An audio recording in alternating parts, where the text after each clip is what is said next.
Hey everyone, and welcome back. So today, we'll be looking at the top 10 best beat 'em ups currently available on the Nintendo Switch. Now this idea came to me when I was streaming River City Girls last week, and one of the viewers asked me what would be my top 5 beat 'em ups. And although I tried to answer them on stream, I really wasn't satisfied with my overall answer. So I decided to do a specific video, and rather than just doing a top 5, I will extend it to a top 10 beat 'em ups.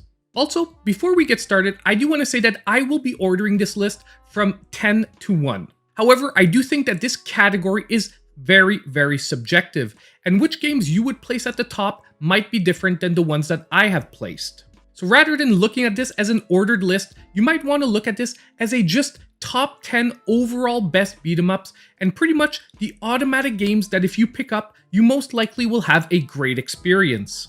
And as we get started, don't forget that if you like the content, please hit the like button, and don't forget to subscribe if you aren't already.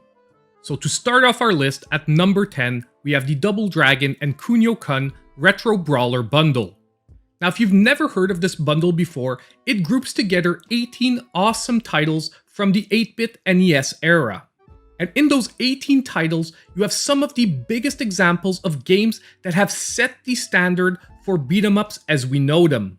For example, my top picks out of this bundle would be the original Double Dragon 2, River City Ransom, and even Renegade. Now this bundle does extend itself into some sports-related titles that use the Kunio-kun as a framework. However, if you're a fan of retro gaming and you want to pick up some of the beat 'em up titles that actually set the standard for the genre, you cannot go wrong with this bundle. And although $40 can seem quite expensive for a bundle of retro classics, you can regularly see it on sale for between $10 to $20. Now at number 9, we have another retro collection that features some great beat 'em ups, the Sega Classics Collection. Now this collection groups together over 50 games from the Sega Genesis era. However, among those 50 games are some of the best brawlers from the 16-bit era. And once again, just to name a couple of great beat 'em ups included in this collection, you have Streets of Rage 1, 2, and 3, Golden Axe 1 and 2, and you even have Comic Zone that could be considered a side-scrolling beat 'em up. Now what's great in this collection is you see the next step of the evolution of the genre. Once again, they took everything that was set in that 8-bit titles and they pushed it further in these new games. However, just again as a quick warning, don't forget that these are true retro games. Meaning you will have to occasionally deal with some muddy graphics and slightly sluggish controls. But these are nonetheless true beat 'em up classics. Now to round off our retro bundles, at number 8, we have the Capcom Beat 'em Up Bundle. Now as the title suggests, this collection is all about the beat 'em ups.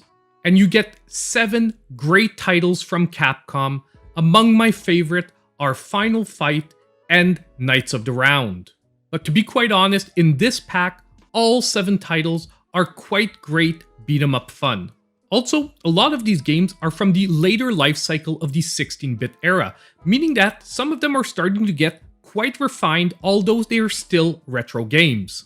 And more on a personal note, in this bundle, Knights of the Round on its own would have been easily worth the full price of admission for this game. I even splurged and picked up a physical copy from Japan. So now at number 7, we get to the first of our more modern entries with The Takeover. Now although The Takeover is a more modern entry, it is a true revival of the retro beat 'em up genre. However, it does insert a lot of modern mechanics into its gameplay, focusing more on combos than just button mashing. You also have to juggle between 2 separate super meters, one making you invincible, increasing your damage, and the other one a screen clearing move. The game even throws in a couple of really crazy alternate stages, one having you driving and shooting in a car, and the second one flying a jet. In reality, the only reason this game isn't making it any higher on my list is simply because its art style is hit or miss depending on the person, and also its enemy variety is maybe not the greatest of the games on this list. Now next on the list, at number 6, we have Double Dragon Neon. Now rather than a sequel, Double Dragon Neon is more of a reimagining of the original Double Dragons. and in doing so, it even pokes fun at some of the series' tropes. However, once again, they've inserted a lot of modern gameplay mechanics with over-the-top supers and even upgrade possibilities. They have, however, I think, gone through a lot of effort to reproduce in a more modern fashion the same gameplay feel in the movement and even some of the combos the characters pop out. And once again, because of that last point, is why this title will be hit or miss for certain people. Purists will say poking fun at the series went too far, and modern gamers will say they didn't go far enough. However, I personally think they found quite a nice middle ground. Now next, at number 5, we got Scott Pilgrim vs. the World, the game. Now, in this entry, not only does it mimic a retro beat-em-up genre, but it also does a quite beautiful mimic of the retro art style. The pixel art style is quite fantastic and directly in line with the graphic novel. Now add to that some really solid gameplay and a totally amazing soundtrack, and you've got quite a game that has now a cult following. On top of it, the licensing debacle that made this game almost unplayable for a lot of people for quite a few years has only helped to increase this game's fame. And in reality, very little negative can actually be said about this game, other than having a slightly buggy online multiplayer mode. Once again, a truly amazing beat-em-up game that I have even splurged once again and picked up the classic edition from Limited Run Games. The game is that good. Now next, at number 4, I have River City Girls. Now this is another beat-em-up with an amazing retro pixel art style to it once again. And this game is set as a spiritual successor to River City Ransom, a game that we saw earlier in the Double Dragon Kunio-kun bundle. However, this time they flip things on their head and you play as the girlfriends who are trying to save their boyfriends, the heroes from the first game. But what really sets this game apart is number 1, the great anime style cutscenes. Number 2, once again, one of the best video game soundtracks I've ever heard. And lastly, once you get to about midpoint in the game, the almost open world-like design of this one. So rather than having linear stage after stage, you get to adventure through the city at your own pace. Add to that, even tons of upgrades and side quests, and you've got a great spiritual successor to one of the classic retro games. And one last bit of good news, by the end of next year, we should have a sequel with River City Girls 2. Now at number 3, we have probably one of the most original entries on the list, the Ninja Saviors Return of the Warriors. Now if I say this is an original entry, it's because to some people they even asked the question whether it really is a true beat-em-up. Now in my mind, it clearly is a beat-em-up. There are enough commonalities with the overall genre to be a beat-em-up, although a quite original one. Basically here, you don't have a fake 3D plane where you can move up and down, you can solely scroll left to right. Now, although some people might not like this design, I actually love it, because it really focuses on the action, having tons of enemies crashing at you from left to right, and all you have to do is focus on how to best dispatch them. On top of it, the characters in this entry are so different one from another, it's almost like playing a whole new game each time you swap characters. Now, on top of this being one of my top picks for today in my top 3, I do think that this is an undervalued title on the Nintendo Switch, and more people should definitely dive into it. However, fair warning, be ready for quite a challenge, because this was designed to be a pure arcade coin muncher.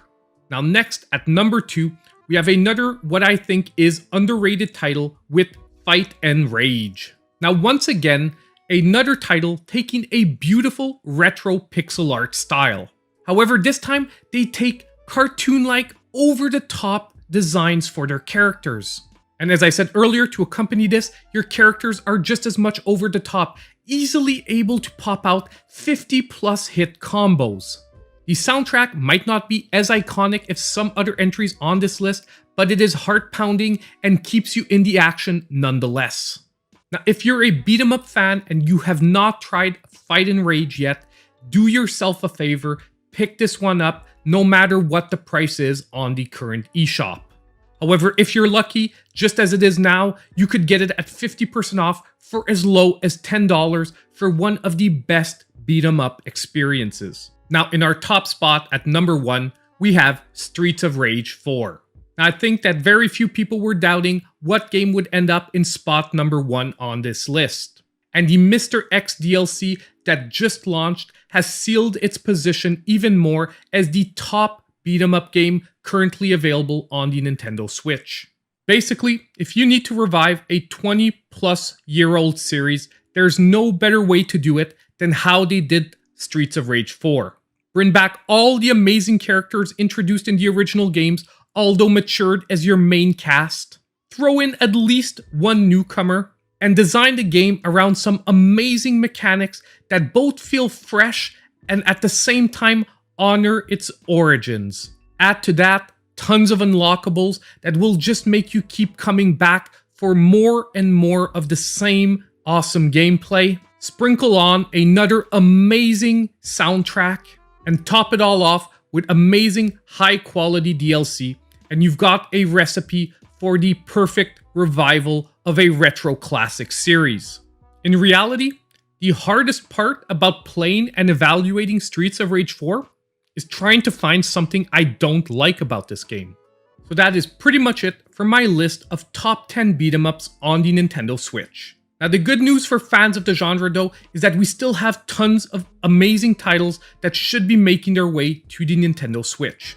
Like just later this month, there's a brand new title coming out that just might sneak its way into this top 10 in the future. And I have to mention that on top of it, we have the brand new Ninja Turtles brawler that should be coming out soon, and the publisher overseeing the project is the same publisher as Streets of Rage 4. Now that should put a smile on your face. Now that we're done, don't forget on the way out to hit that like button if you like the content. Also, don't forget to subscribe to the channel if you haven't already, and hit that notification bell so you know when all my future content comes out. And as usual, I hope I'll see you in my next video.